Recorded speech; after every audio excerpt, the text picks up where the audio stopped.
Ladies and gentlemen, boys and girls, children of all ages, Ramblemania brings to you it is I, your inaugural Ramblemania heavyweight champion, Hazel The IIzombie. Welcome to another edition of Raw Rantz. We are now on the road to Survivor Series, which is now being called the best of the best. Yes, Survivor Series is that one time of the year where Raw and SmackDown go head to head, and they see who's the better brand. Last year we had NXT, and being that we're not getting NXT this year again, it's kind of a bummer, because last year's event was actually really cool. This year's event, I'm excited for it. I mean, I can't wait to see what they're going to do. But at the same time, it's just not going to be the same without NXT there. But this Raw that we have right now, I have all my notes here. I have everything that just happened on Raw. This Raw that happened is just out there. But before we get to Raw, I want to get on some other wrestling news real quick. We just watched the AEW Games video on YouTube that Tuesday when it came out. We watched it and we were completely blown away by what we saw. We saw a teaser for the new AEW video game that's being developed by Ukes and most likely Aki. Kenny Omega said it. They all came out looking, it was him, it was Kenny, it was Aubrey Edwards, it was Britt Baker, and it was Cody. They all came out looking like Steve Jobs. This was basically like some sort of, it looked like an Apple convention because they were all wearing basically Steve Jobs, like, you know, clothing, turtleneck, black turtleneck, 90s jeans with some New Balances and weird looking glasses. So they announced the game. They announced AEW Games t-shirt. We now have a AEW Elite General Manager mode coming to mobile games pretty soon. And we have a casino game coming out this year on December. So everyone's pretty excited for those, but everyone's really excited for the actual game coming out for Xbox X, Series X, whatever the fuck it is. I don't fucking like Xbox. But yeah, it's coming out for that. It's coming out for PlayStation 5, which means I need to get a PlayStation 5 soon so I can get this game because people, Kenny Omega was saying that we wanted a game like No Mercy or Virtual Pro Wrestling. If you guys don't know what that is. And from the looks of it, from this teaser that we got that had Chris Jericho, Kenny Omega, and Hikaru Shida, first of all, I just want to get it out of the way. The graphics look so fucking crisp, clean, and I don't know, the presentation was very precise. I liked the music that they had in the game. And just the game, just like the trailer overall, was very stunning. It was very amusing. I didn't think they were going to come out with a video game, like they were even going to announce a video game. I thought at first this was going to be like some sort of Olympics type thing for special needs children or, you know, something like that. Something positive. But a video game for us to have, then yeah, I'm more hyped up for that now than ever before. The GM mode, I can't wait for that to come out on mobile phones because everyone's just going to be on that like if it's Pokemon Go. That's going to be the new thing. That's going to be trending so far before the AEW actual game gets released for Xbox and PlayStation 5. So for people who do have PlayStation 5s and Xbox Series 1X, whatever the fuck it is, good for you guys. You guys might get the AEW game sooner than later. But, you know, with me, I'm going to take my sweet time when it comes to these consoles. I will have a PS5 pretty soon. And I'll have the AEW game in the system. I mean, who knows? Maybe they might release it for PlayStation 4 also. We just won't know yet. But everyone's excited for all these new games that are coming out for AEW. It's been 1 year since AEW has been on, you know, television, putting out pay-per-views, putting out, you know, really good shows. Even during the pandemic, they've been putting on good stuff. But the fact that we are getting a game coming out pretty soon, I would have waited maybe within the 2-year mark because this does feel a bit rushed. It's like the fans wanted it, and it's like you're listening to the fans, but I'm just gonna say maybe this game should have waited a little. Maybe this game should wait a little bit longer. I understand it's gonna come out next year, and it's gonna take everyone a lot of time to get the controls right, get the characters, get everyone that they have now on the roster, and put them in this game already. It's gonna take them a while, so I give it maybe. I say to the end of the summer or the beginning of fall that this game gets released. That's all I can really say for now about AEW games. The t-shirt, it's just a shirt. I mean, it's not really anything special. But I'm really happy for All Elite Wrestling for doing this. This is a big project for them. And especially for people in AEW who are into gaming, like, Kenny, like Aubrey Edwards. I would have expected someone like, I don't know, Kip Sabian to be in there because he's a gamer, or someone like Evo Uno at that video because he's a gamer also. I watch a lot of Miro's YouTube page when they play like, Among Us and that Ghost game that just came out, Plasmophobia, whatever, is that what it's called? I've been playing a lot of Among Us just on here. Because I don't play a lot of computer games on my phone. I don't play a lot of computer games on the computer, period. So, and I don't have those expensive ass, gaming hard drives that are like worth my fucking rent money and shit. So I get by with whatever I can. But that's enough for AEW games. Let's get on to the actual show here. Submitted to the approval of the Ramblemania show. This is the tale of Lana going through a table 8 motherfucking times. Without further ado, let's get ready to rumble! Alright, so we open up Monday Night Raw at the Thunderdome with the dirt sheet. Open up Miz TV. And basically, they talk about the main event that's happening. They're in a 6-man tag team match with it's the New Day with Drew McIntyre taking on Randy Orton and the dirt sheet of the Miz and Morrison. They plug that match. The Miz plugs his Miz and Mrs. show, and they talk about him being Money in the Bank. Miz has this weird way. I know Miz has this game show on USA that isn't even out yet. I don't know. Miz has this game show, and the way he's speaking now sounds like, especially the way he says correct, it sounds like he's like in a game show right now. Like he's asking someone a question. When someone answers it, the Miz just shouts out, correct! And I'm just like, what? All right, and then Randy Orton pops up, just starts work shooting all these guys. Now, this is Randy Orton at his finest. I like Randy Orton when he's on the mic. Because, he gets really serious. He gets really, really heelish when it comes down to certain people. But he shoots Miz and Morrison. Shoots Miz about how nobody should have let him back in the locker room because he ate chicken over Chris Benoit's bag. Then he shoots on Morrison about how he couldn't cut the mustard in WWE, so he left, took his ball and went home and worked the minor leagues and all this other stuff. And he just starts getting angry. He forces Miz to cash in his Money in the Bank. He turns his back to him, drops the bell, and he's just like, take it, take it, take it. And then New Day pop up, and then they start talking, and then they start saying funny stuff, and then they start calling them, stupid things in Spanish, like idiota, stupido, or whatever the fuck it is. So they get in the ring, and Kofi being Kofi just still keeps talking. He's like, please be entertained. RKO! And then they just start beating everyone up. Drew McIntyre now comes out, runs down the aisle, runs into the ring. Him and Orange just start punching and punching and punching and punching and punching. And then Miz just clocks him with the Money in the Bank briefcase. And then they keep hitting him. And then they pick him up. They push him to Randy Orton. And Randy Orton RKO's Drew. During that segment, we see the Miz, Morrison, and Orton standing together outside the ring. And Orton's in the middle of it all, like he's in the middle of between these two. And he looks at Morrison. And Morrison has this nervous look in his face.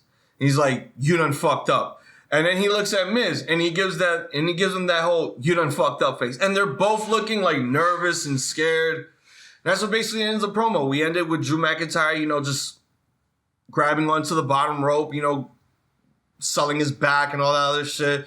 And that ends the promo. We go to our first match, which is a triple threat match for the final spot on the Survivor Series men's team. Now, these are the opponents who have lost against these people to qualify in the men's team. The triple threat is Riddle. I miss calling him Matt Riddle. I get it's because of the lawsuit or whatever the fuck it is, but whatever. They're just getting rid of first names again. So it's Riddle taking on Jeff Hardy, taking on Elias. Now, Elias is in the ring, talks about his album, how it hits #1, and he's trying to play his song. But he's, second guessing playing it because he's getting nervous about, people interrupting him. So he tries to, he pretends he's going to play, looks over there, plays again, looks over there, plays again, looks over there. So he finally strings the guitar. He's almost about to say his first vocal, and then Jeff Hardy interrupts. Matt Riddle now comes out, and it bothered me so much that they did this. So when he comes out, he jumps over the top rope, he kicks his flip-flops off his feet, pyro. They literally gave this man a replay of that whole shtick of him jumping over the top rope, kicking his flip-flops off of his fucking feet. Why do we need to see that? Was that necessary? Was that really necessary? Anyway, so the match begins. Good match. It was a good match overall. Having these three compete in the final slot for the Survivor Series team was actually pretty good. Elias getting most of the offense here, but it went down to Matt Riddle, and here's how it basically happened. During the match, we see AJ Styles, with his giant Jordan watching the match on TV. I can't stand when they do that. I wish they would just come out of the stage and just watch them do the fucking Titantron. Makes no sense for you to be watching them on the TV. That's just ridiculous.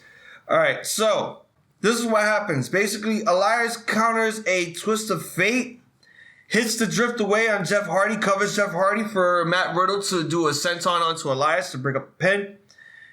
Then he starts kicking Elias. Matt Riddle starts kicking him, and then picks him up for a fisherman's brainbuster. Breaks up the pin. Both Hardy and Riddle exchange blows. Elias with a leaping knee onto Hardy. Riddle sends Elias into a corner, hits him with the finish. Whatever the bro Derek, it hits him with his weird tombstone neutralizer finish. 1, 2, 3. Matt Riddle advances, and now he fits the whole Raw team. Great match. Again, it was just. I feel like this could have went with more people because I understand that Jeff Hardy and Elias are still going through their little angle right now. I didn't feel as if they needed to be a part of this match. But again, I feel as if they are running out of people to put in this team. So they just say, hey, let's just get the remaining losers. Let's give them another chance and let's have them compete. See what happens. Matt Riddle wins. 1, 2, 3. He pins Elias. Good match. Just wasn't really a big fan of how they try to play this out. All right, so cut to Styles backstage. They talk about AJ talks about how Matt Riddle is going to be a good member of this team. And, he's talking about how he's the team captain. Sheamus brings up his history between him and Matt Riddle. And then Braun shows up. And then they both Sheamus and Braun say that AJ's not my captain, just like how people say Donald Trump's not my president. I get it. So we cut to Retribution backstage also. Now they cut a promo. They cut a promo about Ricochet, about how Ricochet rejected an offer on, Jordan the Hurt Business. I didn't recall him, yeah. It was true. He was offered a spot in the Hurt Business days before the draft, and he rejected them. And Ali was talking about how he applauds him for standing alone, but being alone isn't going to change anything. And we now go to Reckoning speaking, And she talks about, being alone isn't going to change the thing and how Asuka looks like a fucking clown, So they basically say in this promo, no mercy was shown on to them, so they're going to show no mercy to others. And then they introduce everyone in Retribution. The Slapjack, T-Bar, Mace, Reckoning. We are Retribution, and we will shut you down! Yeah, that kind of shit. Alright, so we cut to another fucking backstage segment with the Hurt Business. And Drew Gulak shows up in a suit. Wants to offer his fighting abilities to the Hurt. He wants to join the Hurt Business because he's the 24/7 champion now. So basically what happens is the Hurt Business beat him up.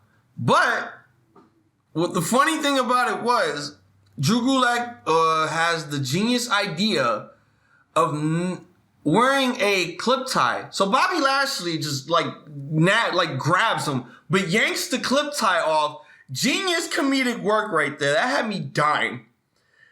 And Drew Gulak comes with the best line ever. Just in case I need to get away, clip on tie. And Cedric, being Cedric, he's like, yeah, that's a genius idea. And they beat him up. They just beat him up. They beat him up. And they beat him up. Now, R-Truth is standing behind a fucking pillar the entire time that the Hurt Business is beating up Drew Gulak. And R-Truth is now 24/7 champion again. So we have Lana versus Shayna Baszler. And what happens here? Well, Lana just gets toyed with. All right? What was that line that Jim Ross said when Big Show returned at the Royal Rumble? He said it best. Big Show is like a man playing with children. Well, basically, Nia and Shayna Baszler are a bunch of women playing with one child. Okay? Now, Shayna has literally been toying with Lana this whole time. She pins her, but she breaks the pin herself because she just wants to torture her. She wants to put her through so much pain. Basically, they're doing this whole angle where not just Lana going through tables every single week. They're trying to get Lana off the Women's Survivor Series team because she doesn't fit the mold of a women's survivor or, whatever the fuck it is. So during the match, we have Mandy Rose and Dana Brooke on commentary while Shayna Baszler is just toying the fuck out of Lana. Chokes her out, match is over. They throw her off the fucking ring and they're getting ready to set up the table. Now, Dana Brooke and Mandy, being the baby faces that they are, they save Lana from being put through a table. But it's not over for her just yet. So they save her from going through a table, and then they start fighting the women's tag team champions. So there's no peace. There's absolutely no peace with the women's team and with the men's team. There's no peace within these teams whatsoever. I'm wondering how the SmackDown team is doing right now. Because I don't watch SmackDown. I don't even know if they have any peace right now going into Survivor Series. Everyone is just at each other's fucking throats. So now we cut backstage. There's a lot of backstage segments going on. Goddamn. Now we cut backstage to Mandy and Dana. To basically, Lana is thanking them for saving her from going through the clutches of the announce table. But again, it's not over for Lana just yet. All right, so, Dana's not having any of it, so she's looking kind of heelish in this promo. Meanwhile, Mandy is being Mandy, trying to be, the good graces of this whole team. And, they tell Lana, hey, next time. So this is what happens. Last week, there was a women's tag team match. Lana interfered, supposedly to give Mandy and Dana Brooke the win, but she fucked up. Dana Brooke basically tapped out from the choke. End of story. Lana went through a table. All right. So now, basically, in this one, they tell Lana, next time if you want to help, just stay out of our way. And Lana just has this sad look on her face, like if she's about to cry, like if she got betrayed by her friends and everything else. It's just getting ridiculous. So now we have this Raw team meeting for the Men's Survivor Series, and this whole team meeting basically revolves. It just goes towards this tag match. But let's talk about this meeting first. So AJ Styles introduces his team. He introduces, everyone for his team, and he talks about how Matt Riddle is the missing piece of the puzzle of the Men's Survivor Series team. Meanwhile, everyone is at each other's throats. Nobody likes each other in this team. So basically, everyone starts talking individually, and then Matt Riddle starts talking, and then code names. Hold on. Fucking code names? Oh my god. Oh my god. No, somebody kill me. Alright, so he calls AJ Styles Skipper. He calls Strowman Mongoose. I didn't know Braun Strowman was a bicycle or a mountain bike. He wishes Keith Lee a happy belated birthday and calls him Broly. Get it? Because he likes Dragon Ball Z. And then he calls Sheamus Fireface. I would have been fine with him calling him Spitfire. First and foremost, I really want what Matt Riddle is smoking, because seriously, this man cannot look so high. Oh, and he's somehow a magician because he just changes into Yankee gear pinstripes now. What in the fuck is up with this man? I want what he's smoking, because shit, I want to be a magician. I want to change into another outfit. Fuck that. Alright, and, Sheamus, being Sheamus, calls Matt Riddle dopey. Ha ha ha, weed jokes. And then Matt Riddle is just okay with it. Like, okay, yeah, I like to be called dopey because you're fucking high out of your mind. So, basically, this all culminates to a tag team match between Sheamus and Braun Strowman to take on Matt Riddle and Keith Lee, with AJ Styles as a special guest referee. Now, during this match, you see AJ Styles with the ref shirt on. He has a custom referee shirt because it has the C stitched on the shirt, implicating that he thinks he's really the captain of the Raw Survivor Series team. Whatever. Anyways, AJ Styles gets tortured throughout this whole match. So there's this one spot where, Sheamus and Riddle are in the ring. AJ Styles gets kneed by Riddle. Roll up to Riddle. No count. AJ gets right back up, and Sheamus is getting in his face like, "You're supposed to count. I got hit with something. I got hit." Boom. AJ Styles gets hit in the head again with Matt Riddle's foot. Lee comes in. He pounces Sheamus out of the ring. For Strowman now to come in and these guys to just clothesline each other. AJ stumbling, walking really slow. He gets squashed like a peanut butter jelly sandwich. Oh my god. And then Giant Jordan fucking enters the ring, and we cut to commercial, so we don't really see what he does. I'm like, what is the point? So then we cut back to commercial. We fucking see, Keith Lee having Sheamus and Strowman on different corners. He starts running towards them like freight trains, doing splashes.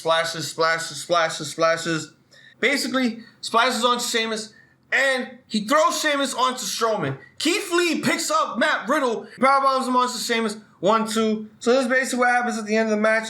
Sheamus is preparing for a bro kick. Strowman tags, disrupts the finish. Strowman is about to go for his finisher. Sheamus tags in. So now they're getting at each other's throats. Sheamus instead gets rolled up by Matt Riddle to win the match. There was too much going on in this fucking match. It was a good match, but there was way too much going on. I was so confused. I couldn't even keep going with all this. I had to look at my notes and everything because this whole segment, the whole segment for the Raw team meeting to this match, oh my god, it was a mess. It was too much. All right, so now we got more backstage shit. This time it's with Alexa Bliss. She's playing She Loves Me Not with some flowers. Nikki Cross shows up, She just wants to get straight to the point. She wants to talk about The Fiend. And, Alexa, invites Nikki for a play date. Nikki's not playing. She doesn't want to play and she ain't playing. So basically, she apologizes to her for not being a better friend, for not being there for her. And, Nikki Cross says something about the Fiend's claws, and Alexa just starts laughing like, he said claws. That's what she does. It's just so hilarious. I love this new thing with Alexa Bliss. It's awesome. Very awesome. Keep going. Keep going. I love it. All right, so basically, Nikki Cross gives Alexa Bliss an ultimatum. It's her or the Fiend. I choose him! Blows flower pellets at her and she runs off. End of the segment. So now we cut to the Hurt Business getting into the ring. They're plugging the fact of how they're gonna go after the Raw Tag Team titles. They're plugging Bobby Lashley versus Sami Zayn for Survivor Series. And then Titus O'Neil comes out and says that he wants to challenge Bobby Lashley. And he tries to, offer his business to the Hurt Business because Titus Worldwide. There was a promo a few weeks ago where Titus wanted to be in the Hurt Business and said that he could take the Hurt Business worldwide. And they beat him up. And the same thing like they did in that promo, Bobby Lashley beat him up here. Titus got a bit of offense, maybe a minute worth of offense. But then Bobby Lashley spear, hurt lock, match is over. Boring match, but again, it's to build up Bobby Lashley's match against Sami Zayn because we all know Lashley's going to destroy Zayn. All right, so we cut backstage again. There's so much backstage shit going on. Just call this Backstage Raw. So we have Sheamus and Drew talking backstage about, Sheamus basically stating how, Drew should have been the team captain for the Raw Survivor Series team. They talk about beer. They talk about beating people up in the old days and all this other stuff. I would love to see Drew and Sheamus as a tag team. I would like to see that. If the League of Nations was still around and they got rid of some of the people that weren't working the League of Nations well, I don't know, Alberto Del Rio being one of them, you could have added Drew in there. That would have been a powerhouse. You'd have, Miro, you'd have Bad News Barrett, you'd have Sheamus, and you'd have Drew. It would have been very, very good. Because I kind of like the chemistry that these two have when it comes to promos because I know they're close friends. I know they're very close friends and they get along with each other very well. They're like brothers. I would love to see those two team up one day and, put a little bit of hurt on some of the tag division. And the thing that bothers me the most is, isn't Sheamus a heel? Isn't he still a heel? Why is he doing these face promos with Drew? I find that to be so confusing. Alright, so we cut to Angel Garza now. And if anyone has been noticing what Angel Garza has been doing lately is he's now the Bachelor. He is the Bachelor.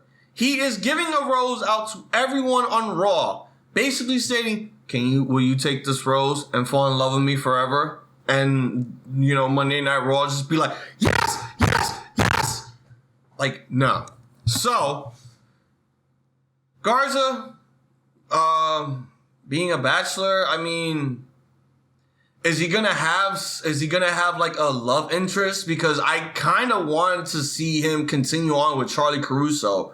Because that would have been really perfect for Charlie. It would get her off the backstage stuff and, be head over heels in love with Garza. Because Garza is a sexy fucking man. He's a very, very sexy man. No homo. And now we cut to Asuka versus Nia Jax. Nia Jax cuts a promo. They're still bickering about that, Shayna or Nia should be the team captain of their team. And it's just shut the fuck up already and talk about something else. Alright. Boring match. It was dumb. This is what happened. Match ended via DQ. And this is what happens after that. Mandy Rose gets injured because Nia, being Nia, can't fucking protect anyone and fucking do anything right. So she chucks Mandy Rose off the middle of the ring.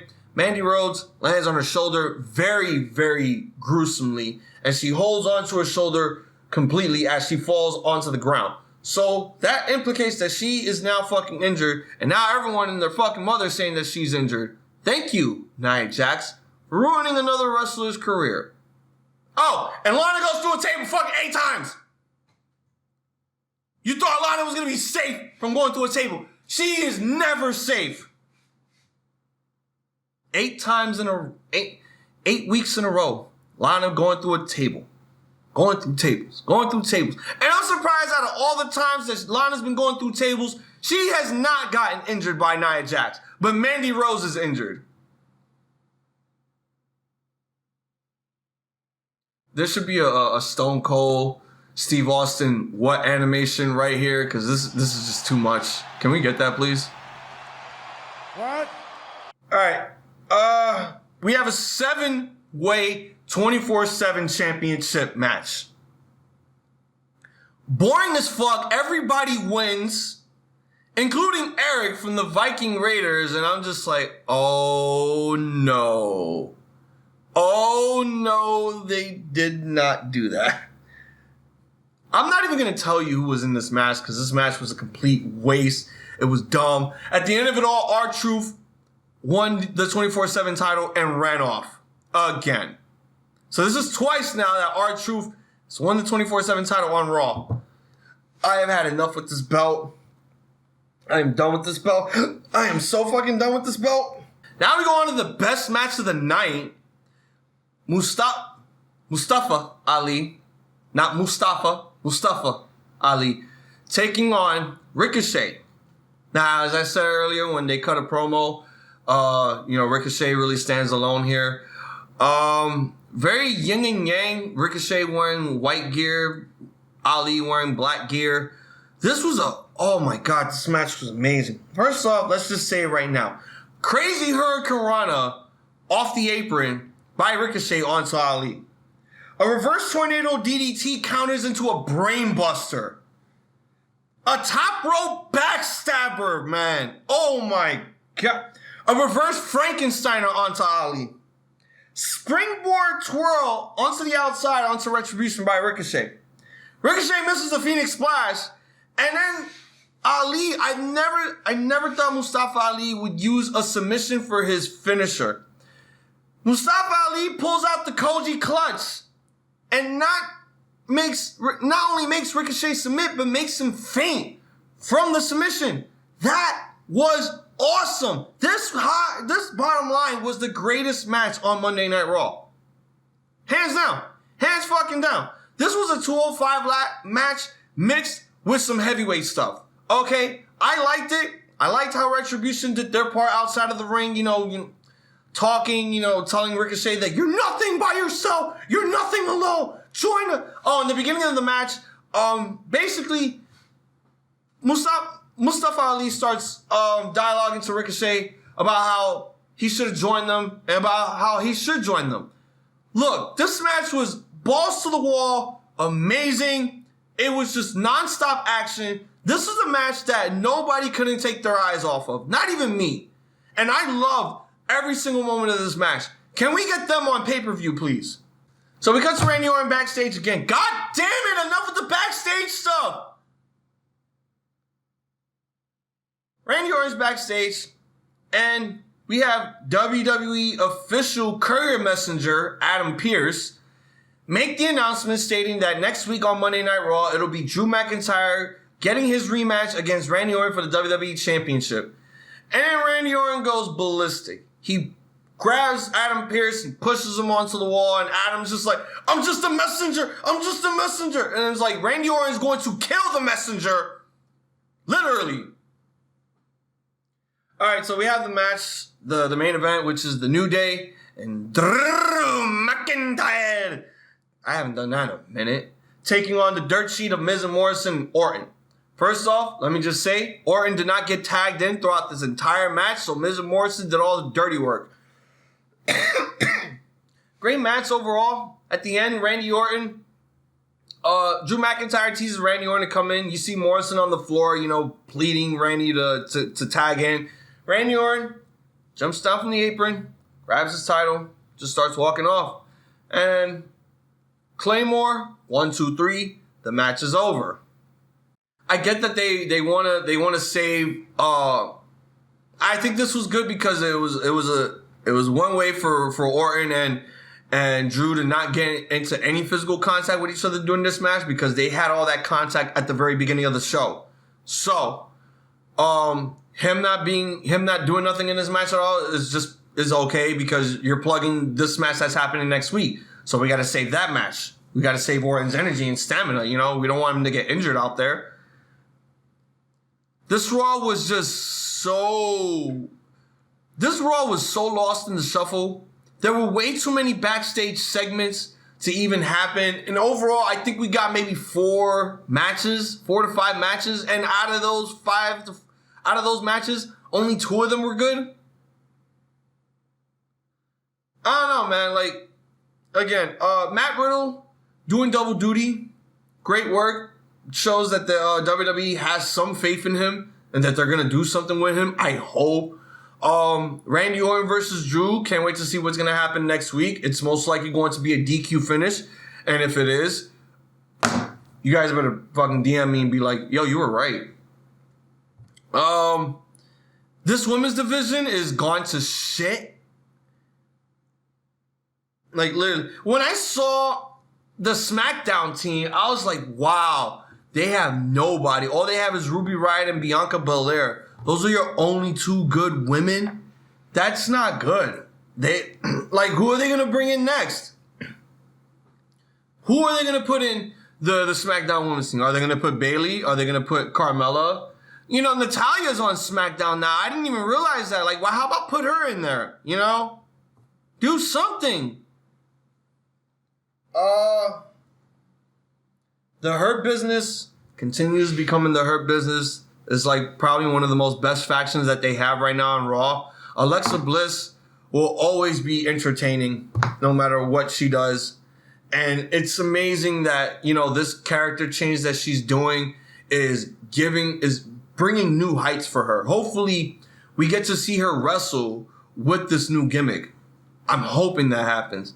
Bobby Lashley has new theme music now too. I forgot to mention that. Everybody's been getting a lot of new theme music on Raw. I'm surprised. Hopefully SmackDown will be something different. Before I end the show here, it is Friday. I will be watching. Well, not watching. I have to listen because I have to work today. I will be listening to Talking Shop and Mania 2. And then I'll watch it over the weekend to see how drug-influenced this show has become. I might need some drugs in order to watch this show because the first one was just balls to the wall. This one is I think it's Talking Shop and Mania 2 Return of the Cock Torturer. So I can't wait to see what's going to happen. We have a ball for a ball match. I think it's involving someone's testicles, which is Chad Too Bad and Sex Ferguson. We have Chavo Guerrero taking on El Chico. You know, we got other stuff. We got the Nature Boy Paul Lee coming in. We got maybe a few Impact people coming in also, and we might see Enzo.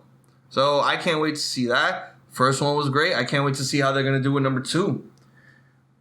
What else is coming up? Oh, Turning Point is this Saturday also. I'm also going to be listening to that. I am going to promise that by the end of this year or sometime within the week, I want to do this very badly. I do want to review either Bound for Glory or Turning Point this time.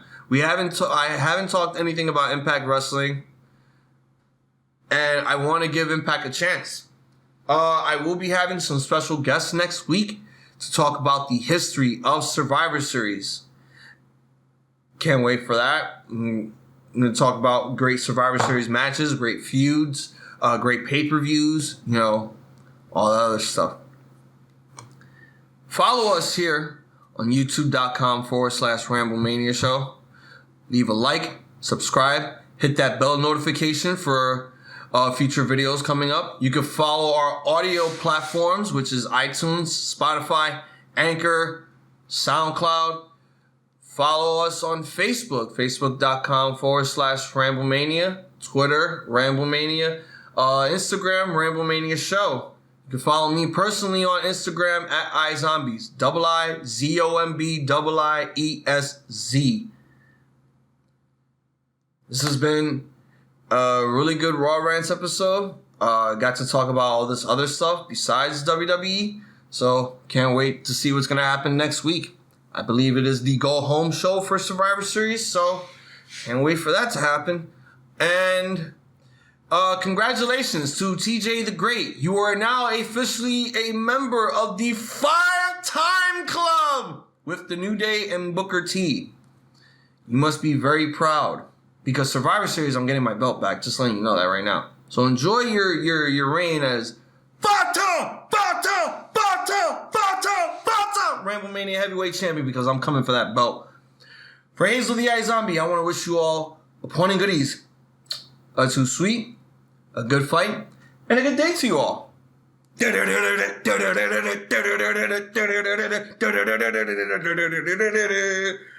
Smoke weed.